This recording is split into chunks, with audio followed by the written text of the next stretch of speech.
Deborah Williams was gazing out the office window, making final preparations for her business trip starting tomorrow.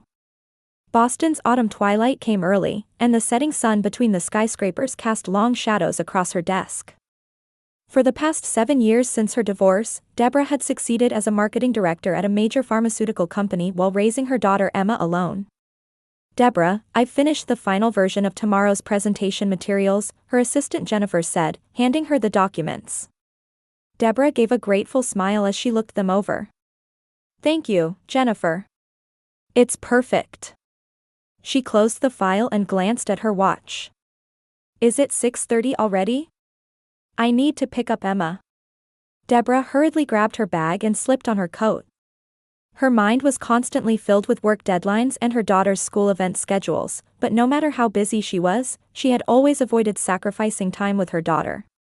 When she arrived at the elementary school with the after-school program, Emma was already waiting at the entrance. The little girl with black hair tied in 2 ponytails immediately jumped up when she spotted her mother. "Mom. Today, we made volcanoes in science class." Deborah embraced her daughter and kissed her cheek. "That's wonderful. Tell me all about it when we get home." In the car, Emma excitedly continued talking about everything that happened at school. While Deborah nodded along with her daughter's stories, she was thinking about her upcoming business trip. Normally, Emma could stay with friends or a babysitter, but unfortunately, this time the school's 3-day fall break coincided with her trip. While preparing dinner, Deborah made her decision. Her options were limited. She would have to ask her parents. "Emma, you'll be staying with Grandpa and Grandma while I'm away on my business trip. Is that okay?"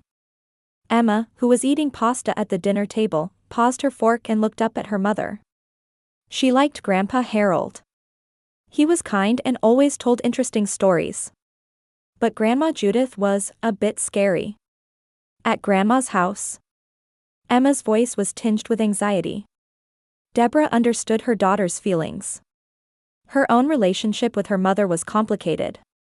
Judith's approach to raising the young Deborah had been excessively strict. If her room was messy, no dinner; if her grades dropped, no going out; if she made excuses, it was considered talking back and she was punished. Her father Harold was gentle and understanding, but he always deferred to his wife's decisions and never protected his daughter. When Deborah got married and left home, she felt as if she'd been released from prison. Even after her divorce, she had kept her distance from her parents' house, determined not to let Emma experience what she had. However, Judith seemed to have changed in recent years. Each time she met her granddaughter, she showed a softer expression than before. "It's all right, Emma. Grandma's gotten nicer lately, hasn't she? And it's only for 3 days, Deborah tried to reassure her daughter. Emma nodded slowly. "Okay, I'll be fine. But promise you'll call every day." "Of course. We'll do video calls too," Deborah promised. After dinner, Deborah called her parents. Her mother answered the phone. "Deborah? This is unusual." Judith's voice wasn't as cold as it used to be. "Mom, I have a favor to ask. I have a sudden business trip next week. Could you look after Emma for 3 days? There was a moment of silence on the other end of the phone. "Of course. I'd love to take care of my granddaughter." Deborah couldn't believe it. The mother she once knew would have lectured her about putting work before family. "Really? Thank you, that's a big help. Emma is such a sweet child. We've gotten softer in our old age," Judith laughed.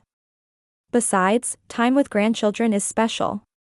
After the call ended, Deborah felt mixed emotions. Had her mother really changed? Or was she simply tired with age? Either way, it was a change to be grateful for. The day before her trip, Deborah and Emma headed to her parents' house. The 2-story brick house remained unchanged in Deborah's memory, exuding dignity and strictness. The front door opened, and Judith and Harold came out to greet them. "Emma, how you've grown." Judith embraced her granddaughter. Emma seemed a bit tense but returned a smile. Harold said to Deborah, "Don't worry. We'll take good care of her." At the entrance, Deborah was hugged tightly by her daughter. "I'll be all right, Mom," Emma smiled bravely. Tell me all about your trip when you get back. Deborah stroked her daughter's head and promised, I'll call every night. She thanked her parents and got into her car. Watching Emma's small figure in the rearview mirror, she tried to shake off her anxiety. During her trip, Deborah video called with Emma every night. The first 2 days went without any problems. Emma happily talked about playing in the garden with Grandpa and how Grandma had baked special cookies for her. However, on the morning of the final day, it was Harold who answered the call. Good morning, Deborah. Emma? Oh, she's gone shopping with your mother. Shopping. Deborah looked at her watch. It was 8 in the morning. This early. Well, something about an early morning sale. Harold's voice sounded slightly tense. I'll have them call you back when they return. After ending the call, Deborah felt something was off. Her mother liked shopping, but going out first thing in the morning with her granddaughter seemed a bit strange. However, she pushed the thought aside and prepared for her final meeting.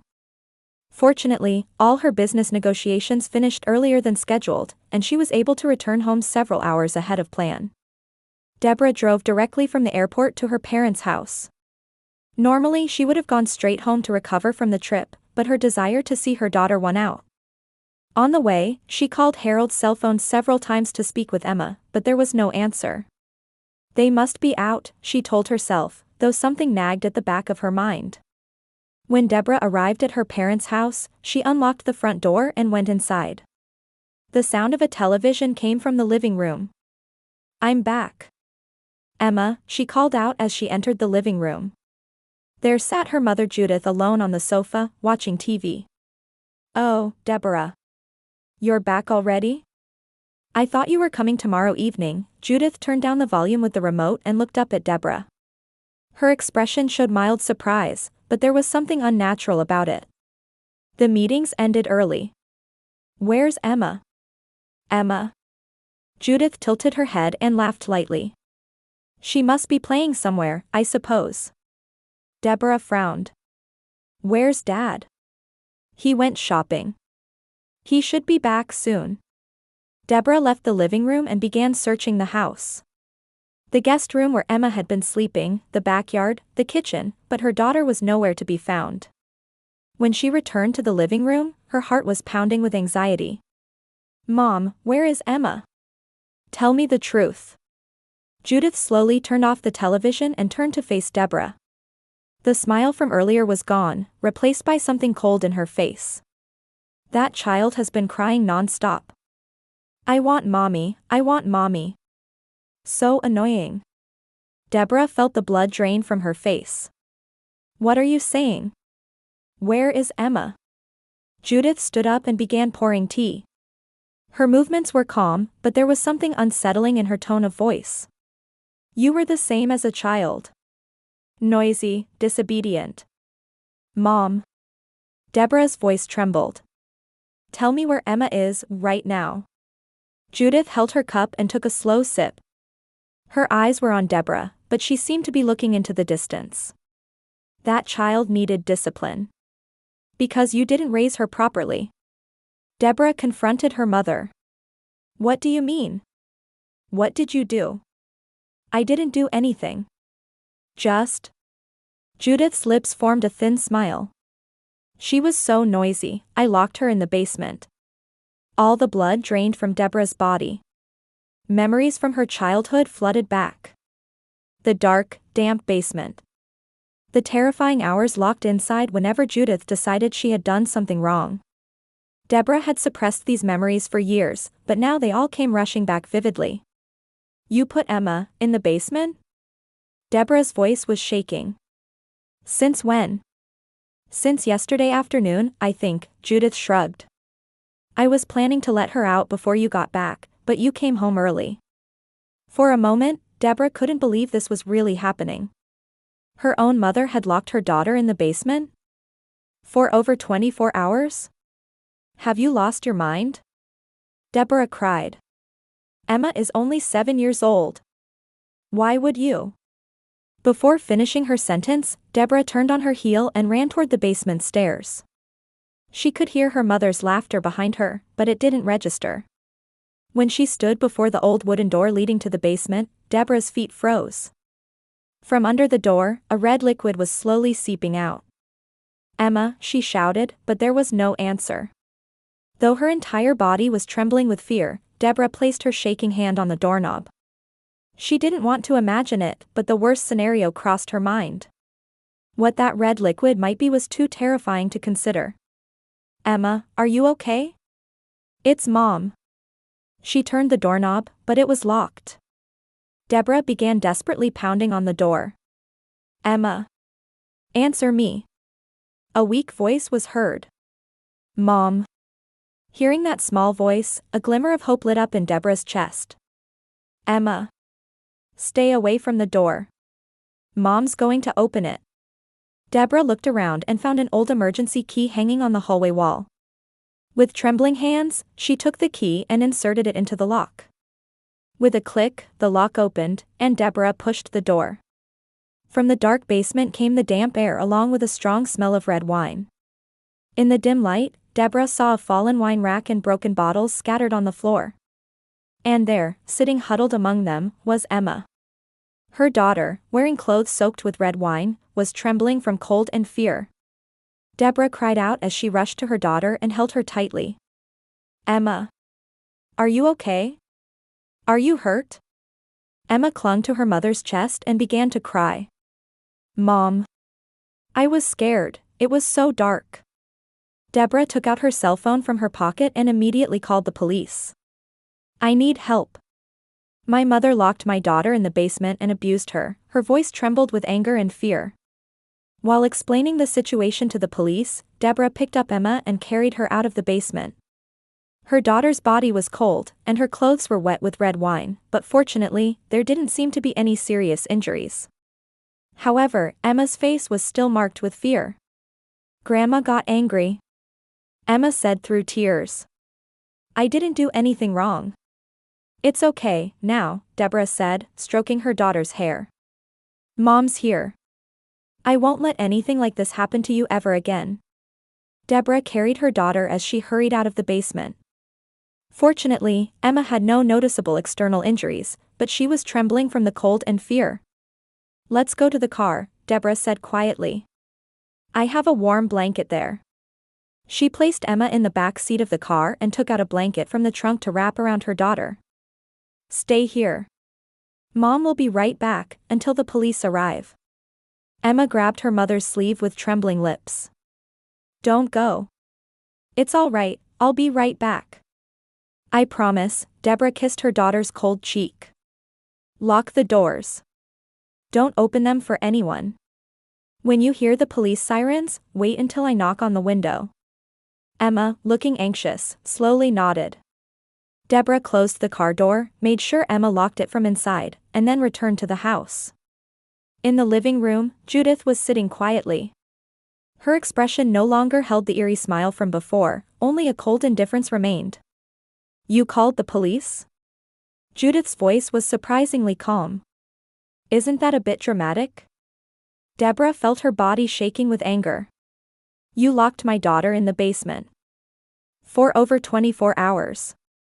It was part of discipline," Judith shrugged. "Are you planning to bring outsiders into our family matters?" "I don't understand what you're thinking," Deborah said with a trembling voice. "This is abuse. Clear child abuse."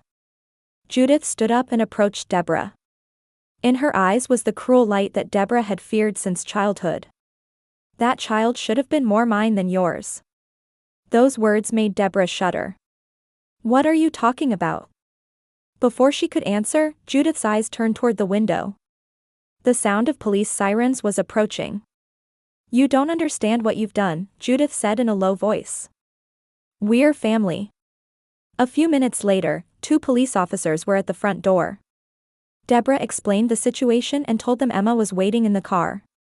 "My daughter is safe but very frightened. My mother locked her in the basement for over 24 hours." A young female officer went to check on Emma, while the older male officer took Judith to another room for questioning. Deborah returned to the car and opened the back door. Emma was still curled up under the blanket.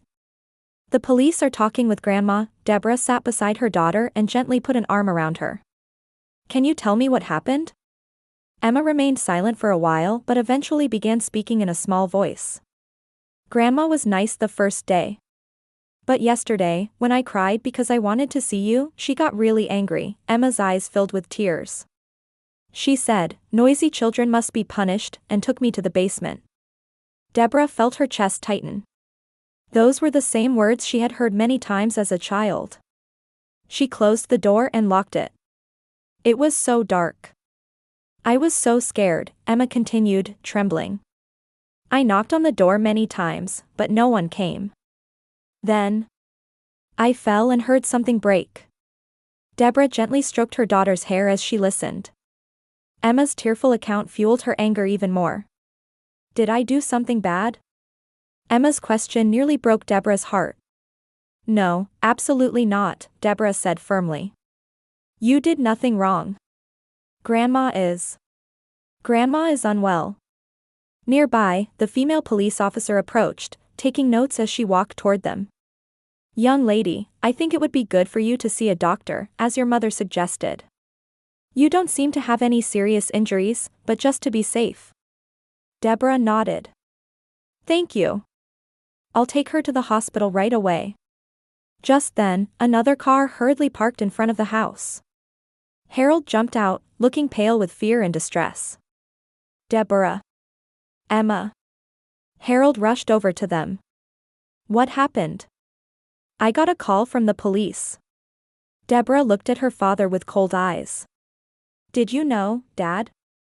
Did you know Mom locked Emma in the basement? Harold's expression crumbled. No, I was. He stumbled over his words. You didn't know? Or were you just looking the other way as usual? Deborah's voice contained years of anger and disappointment. Harold shook his head. Deborah, please listen. I was out shopping. When I came back, Judith said, Emma went to a friend's house. I thought it was strange, but... Emma looked at her grandfather and shrank back slightly. Deborah didn't miss this. Emma, did Grandpa do anything? Emma shook her head. Grandpa wasn't there. But Grandma said, don't tell Dad when he gets back, let's keep it a secret. Harold covered his face with both hands. Oh, what have I done? The male police officer came out of the house. Ms. Williams, I'm concerned about your mother's condition. She doesn't seem mentally stable. May I call a medical team? Deborah nodded. Please do. She turned back to Emma and hugged her tightly. It's okay, now. I won't let anything like this happen to you again. Harold approached and nervously said, Deborah, there's something I need to tell you. About Judith, this isn't the first time. Deborah stared at her father.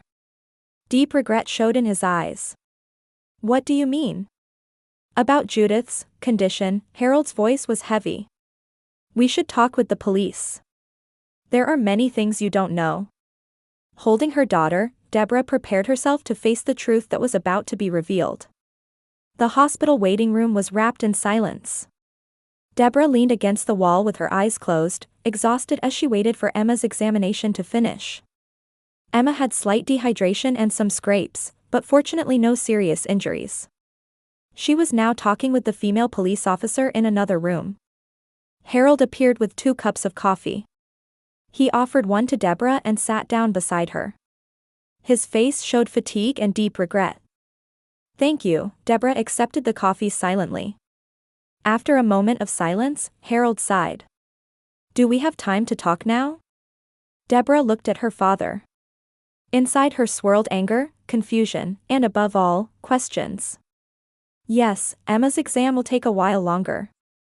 A police officer approached from the separate room. I'd like to speak with both of you. The 3 moved to a small consultation room in the hospital. As Deborah sat in a chair, the police officer opened his notebook. Harold, could you tell us about your wife's condition? Harold took a deep breath. His hands were trembling. Judith, my wife was diagnosed with bipolar disorder more than 20 years ago, he began quietly. At first, the treatment was working well. She took her medication regularly and received counseling. But Deborah's eyes widened in surprise. 20 years ago? When I was in middle school. Harold nodded. Yes. The symptoms were there before the diagnosis. But we just thought she was a strict mother. Then what?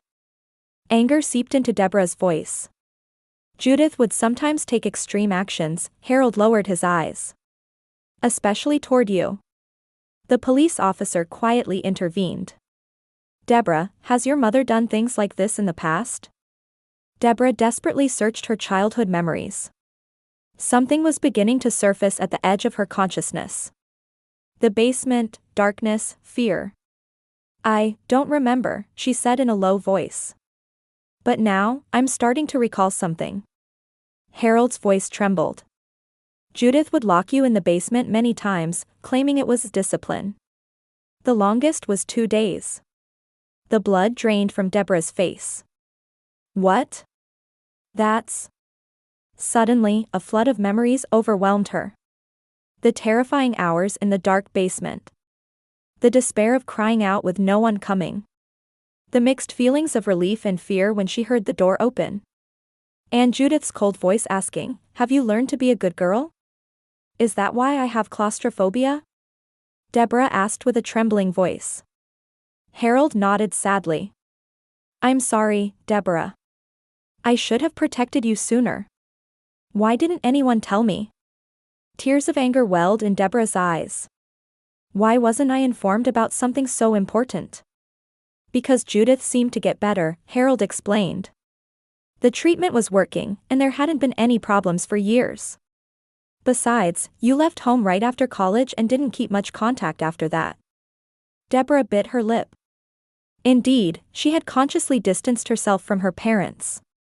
Especially after getting married. But recently, she stopped taking her medication on her own, Harold continued.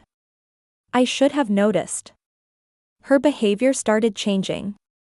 The police officer quietly asked, when did you notice the changes?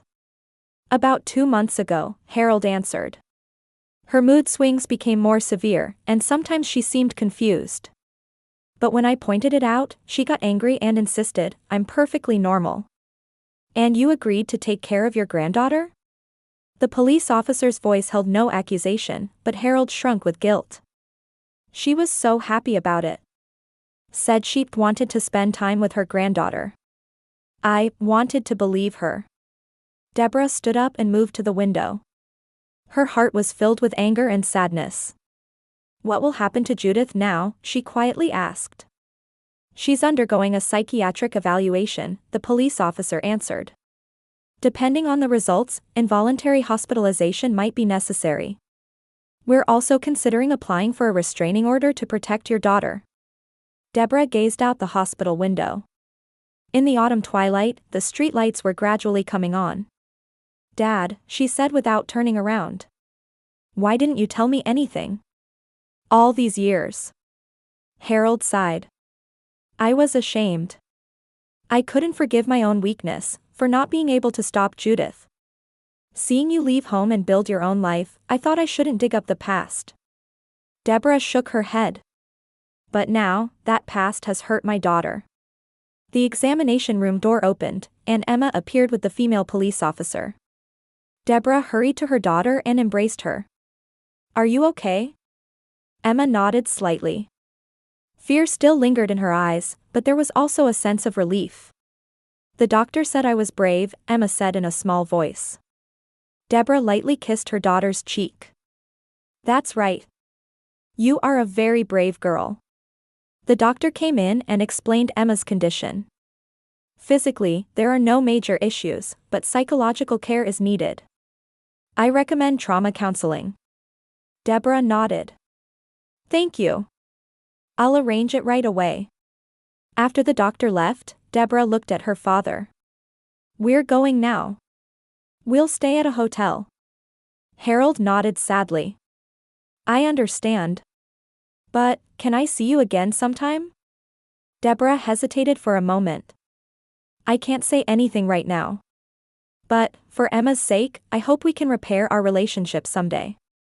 She took Emma's hand and left the hospital. On a snowy winter day in Boston, Deborah closed her work laptop and gazed out the window. A year had passed since the incident. Her apartment offered a panoramic view of the city from the 12th floor. Though smaller than her previous home, this apartment was filled with the hope of a new beginning. "Mom, look." Emma burst into the living room, holding up a picture she had brought home from school. Now 8 years old, her daughter's smile was brighter and more confident than before. "That's wonderful, Emma." Deborah took the picture and gazed at it. It was a colorful family portrait. 2 small figures were standing hand in hand. "Is this us?" Emma nodded proudly. "Yes." Counselor Jessica said to draw happy memories. Deborah hugged her daughter. The trauma counseling was gradually showing results. Emma still had nightmares sometimes, but not as frequently as before. She still feared dark places, but was slowly overcoming it. Deborah herself continued weekly therapy sessions. As childhood memories became clearer, she began to understand how her behavior patterns were connected to past trauma. It was a painful process, but a necessary journey. In terms of work, Deborah had made a major decision. The intense business trip schedule of the past was gone, and she increased remote work to prioritize time with her daughter. The company understood her situation and accommodated her flexibility. "Mom, we're making pizza today, right?" "You promised," Emma said as she walked toward the kitchen. "Of course. I keep my promises," Deborah smiled. Her smartphone rang, and her father's name appeared on the screen. Deborah sighed. Her relationship with Harold remained complicated. He called almost weekly, hoping to meet Emma. Though Deborah had initially refused, she was slowly opening her heart to her father's sincere attitude of repentance. "Hello, Dad." "Hi, Deborah," Harold's voice sounded older than before. "How are you?" "And Emma?" "We're both fine," Deborah answered. "Emma just got back from school." "That's good." After a moment of silence, Harold continued, "About Christmas, have you thought about it?" Deborah looked at the snowy scene outside the window. A few weeks ago, Harold had asked to see Deborah and Emma for Christmas. Judith was still receiving treatment at a facility, and there would be no visits with her. "I'm still thinking about it, Dad," Deborah answered quietly. "I haven't decided yet." "I understand. I don't want to rush you," Harold's voice mixed resignation with hope. "I just want to see you both." After ending the call, Deborah headed to the kitchen. Emma had already put on an apron and was arranging the ingredients. "Was that Grandpa?"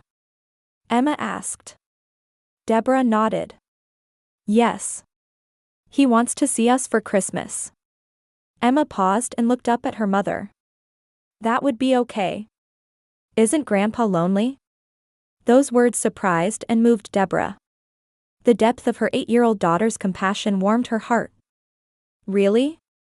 You want to see Grandpa?" Emma thought for a moment before nodding. "Yes. Grandpa isn't a bad person. He just didn't help."